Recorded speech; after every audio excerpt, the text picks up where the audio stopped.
Hello बच्चों, let's read the question. The question says fill in the blanks.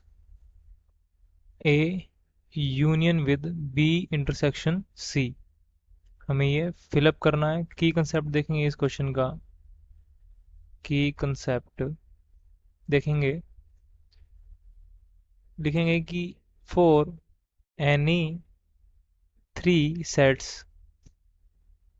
like A, B, C, we can say that A union with B intersection C is equal to A union B intersection with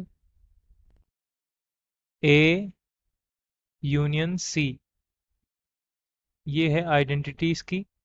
ये इसका law है, इसे बोलते हैं distributive law. Distributive law. इसमें जो union है वो इंटरसेक्शन के ऊपर डिस्ट्रीब्यूट हो जाता है. Union distributes over intersection. ये इसकी आइडेंटिटी है.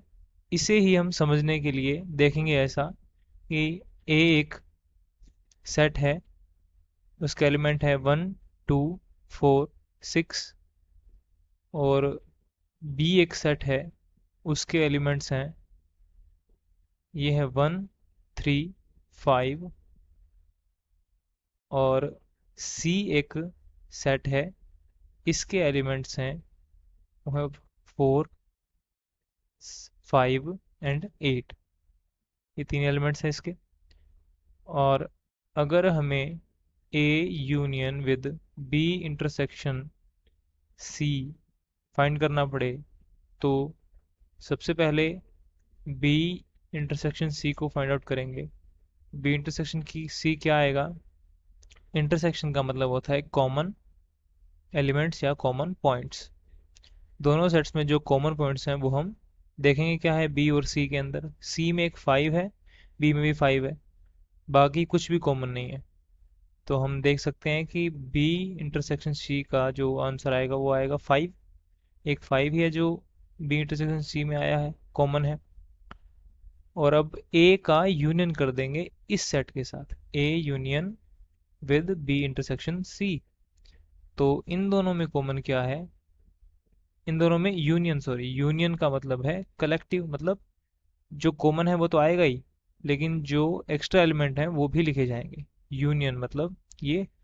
तो ए के साथ यूनियन देखेंगे तो देखेंगे ए और इस सेट के अंदर क्या कॉमन है. यहाँ लिखा जाएगा 1 2 4 6, और ये तो पूरा ए आ गया, ये है 5. तो जो कॉमन है वो भी लिख दिया और जो नहीं है वो भी लिख दिया. तो A union B intersection C क्या आएगा? इसको ऑर्डर में लिख देंगे 1 2 4 5 एंड 6. लिखें या ना लिखे कोई ज़रूरत नहीं है, लेकिन ऑर्डर में लिख देते हैं. ये आया हमारा A union with B intersection C. तो अब अगर ए यूनियन बी निकालना पड़े तो कैसे निकालेंगे? ए यूनियन बी. यूनियन का मतलब क्या होता है? Collective points. यूनियन का मतलब कलेक्टिव पॉइंट्स. तो कलेक्टिव पॉइंट्स में क्या आया है? 1 2 3 4 5 एंड 6. ये आया है ए यूनियन बी के अंदर, देखा पीछे हमने अभी. और ए यूनियन सी क्या आएगा? ए और सी में कलेक्टिव पॉइंट्स. तो ए 1 2 4 6 है और सी है 4 5 8. तो इसमें से कॉमन क्या आया है? 1 2 4 भी है, 6 भी आएगा. हाँ, 1 2 4 6 आएगा. और जो सी है उसमें 4 भी है, 5 और 8 भी आएगा. क्या आएगा? 1 2 4 5 6 और 8 भी आएगा. तो ये सब कलेक्टिव पॉइंट्स है. कॉमन भी आए हैं और नॉन कॉमन भी आए हैं.